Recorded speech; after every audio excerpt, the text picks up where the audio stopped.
नमस्कार, काजल्स रेसिपीजमध्ये आपल्या सगळ्यांचं स्वागत आहे.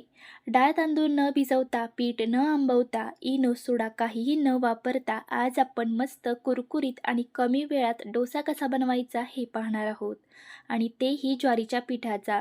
एकदम झटपट तयार होतो आणि चवीलाही अप्रतिम लागतो. कोणतीही आपल्याला पूर्वतयारी करावी लागत नाही. जेव्हा केव्हा तुम्हाला कुरकुरीत आणि टेस्टी डोसा खायची इच्छा होईल ना, तेव्हा तुम्ही लगेचच बनवून खाऊ शकता. कोणीही लगेच बनवू शकेल एवढी ही सोपी आणि मस्त रेसिपी आहे. रेसिपी संपूर्ण पहा, व्हिडिओ कुठेही स्किप करू नका. रेसिपी थोडी जरी आवडली ना तर रेसिपीसाठी एक लाईक जरूर करा. चला तर मग वेळ न घालवता या छानशा रेसिपीला सुरुवात करूयात. इथे मी एक बाउल घेतलेला आहे. याच्यामध्ये आपल्याला 1 वाटी ज्वारीचं पीठ घ्यायचं आहे. ज्याची आपण भाकरी बनवतो ना तेच ज्वारीचं पीठ इथे मी घेतलेलं आहे. त्यासोबत 3 टेबलस्पून आपल्याला तांदळाचं पीठ घालायचं आहे आणि 2 टेबलस्पून बारीक रवा. याच्यामध्ये थोडं थोडं पाणी घालून आपल्याला हे पीठ पातळ असं बनवून घ्यायचं आहे. तांदळाच्या पिठामुळे आणि रव्यामुळे आपला डोसा छान असा कुरकुरीत होतो. व्यवस्थित मिक्स करून घेऊयात. याच्यामध्ये कोणत्याही प्रकारच्या गुठळ्या राहणार नाहीत याची आपल्याला काळजी घ्यायची आहे. थोड्या थोड्या पाण्याचा वापर करून आपल्याला हे पीठ व्यवस्थित मिक्स करून घ्यायचं आहे. एकदम पातळ असं आपल्याला हे पीठ भिजवून घ्यायचं आहे. थोडा थोडा पाण्याचा वापर करून हे पीठ इथे मी भिजवून घेतलेलं आहे. एकदम पातळ असं आपल्याला पीठ भिजवून घ्यायचं आहे, अगदी दुधाप्रमाणे. जास्ती घट्ट ठेवायचं नाही, नाहीतर आपला डोसा कुरकुरीत होणार नाही. इथे आपलं पीठ भिजवून झालेलं आहे. याच्यामध्ये आपण रवा वापरलेला आहे. यासाठी याच्यावरती झाकण ठेवून हे 15 मिनिटं आपल्याला भिजण्यासाठी ठेवून द्यायचं आहे. 15 मिनिटं झालेली आहेत. आपलं पीठ व्यवस्थित भिजलंय का ते पाहूयात. एकदा व्यवस्थित सगळं मिक्स करून घेऊयात. इथे जर तुम्हाला पीठ जास्त घट्ट वाटत असेल ना तर थोडंसं पाणी घालून व्यवस्थित पीठ करून घ्या. एकदम बरोबर आपलं पीठ इथे तयार झालेलं आहे. याच्यामध्ये अर्धा चमचा तिखट आणि पाव चमचा हळद घालत आहे. चवीनुसार मीठ घालायचं आहे. थोडीशी बारीक चिरलेली कोथिंबीर. तिखटाचं प्रमाण तुम्ही तुमच्या आवडीनुसार कमी जास्ती करू शकता. 1 चमचा लसूण आणि हिरव्या मिरचीची पेस्ट घालत आहे. व्यवस्थित मिक्स करून घेऊयात.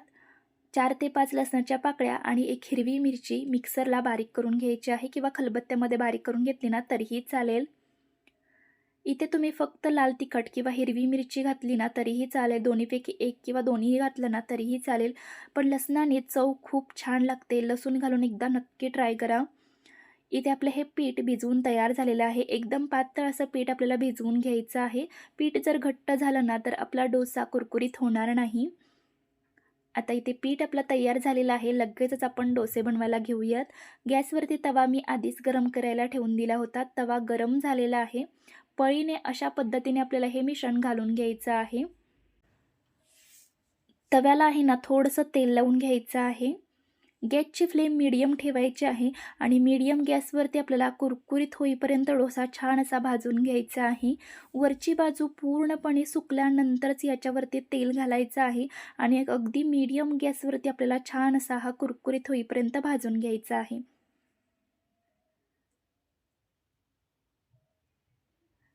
हा डोसा भाजण्यासाठी थोडासा जास्त वेळ लागतो, पण चवीला अप्रतिम लागतो आणि छान असा कुरकुरीतसुद्धा होतो.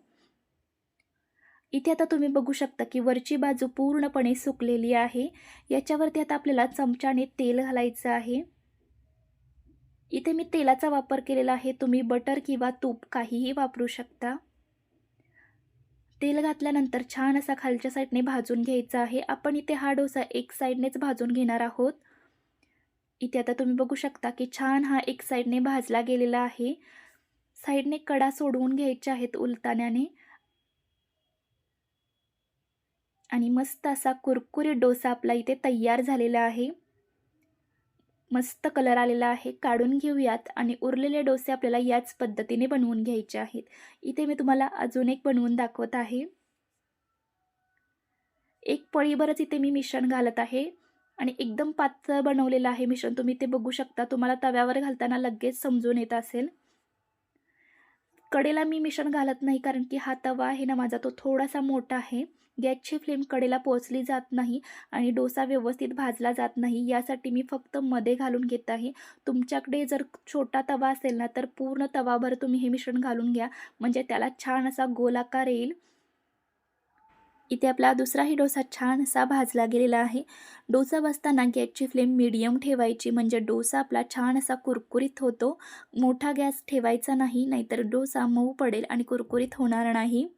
इथे तुम्ही बघू शकता हा डोसा किती छान भाजलेला आहे आणि कलरही एकदम मस्त आलेला आहे. उरलेले सुद्धा मी याच पद्धतीने बनवून घेतलेले आहेत. मस्त असे आपले ज्वारीच्या पिठाचे डोसे इथे तयार झालेले आहेत. तुम्हाला बघण्यावरूनही कळत असेल की हा किती कुरकुरीत झालेला आहे. चवीलाही अप्रतिम लागतो. एकदा जरूर करून पहा. एकदम मस्त रेसिपी आहे, झटपट तयार होतो. डाळ तांदूळ भिजवण्याचं टेन्शन नाही, वाटण्याचं टेन्शन नाही किंवा पीठ आंबवण्याचं सुद्धा टेन्शन नाही. जेव्हा केव्हा तुम्हाला डोसा खायची इच्छा होईल ना, तेव्हा तुम्ही हा झटपट बनवू शकता. हा डोसा तुम्ही असाच खाऊ शकता. यासोबत चटणीची, सांबारची किंवा बटाट्याच्या भाजीची सुद्धा गरज लागत नाही. हा असाच चवीला अप्रतिम लागतो. एकदम मस्त रेसिपी आहे. एकदा जरूर करून पहा. रेसिपी कशी वाटली हे कमेंटद्वारे जरूर कळवा. रेसिपी थोडी जरी आवडली असेल ना, तर रेसिपीसाठी एक लाईक नक्की करा आणि ही रेसिपी सगळ्यांसोबत जरूर शेअर करा.